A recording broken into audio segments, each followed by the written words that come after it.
شادمان راشي غير مقولي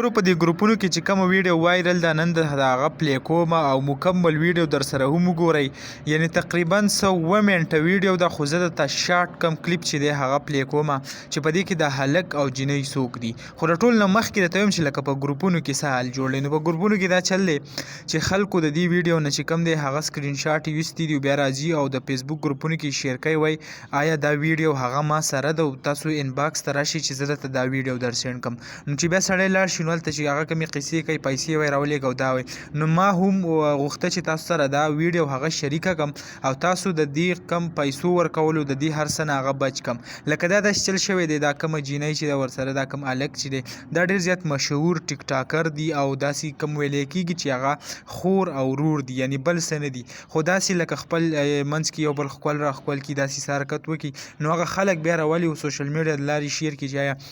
دا ویډیو ما سره دا ویډیو لیک شوی دی او بیا دا خبرې کوي حالانکه کم کمنټس چې ما وکاته دی او کم چې ورکړي نو هغه دی کې هغه خور او ورور دي حالانکه څه شته نه نو که تاسو هم داسې چاته هغه میسیجونه څه کوئ نو برای مهرباني د هغې نه قلار شئ او هغه مه کوئ د ویډیو کم حقیقت چې کومه ویډیو چې هغه تاسو ته په سکرین باندې ښکاري هم ورسره کم هلک چې دی کومه جینۍ چې د ورور خور دي دواړه او د هغو کومه ویډیو چې ما تاسو سره مکمل پلی هم کړه نو بیا هم لکه په فیسبوک کې ډېر حد نه سیوه لکه اوس د نادیا ګل کومه قصه چې روانه ده په هغې باندې هم مختلف قسمه خلک پې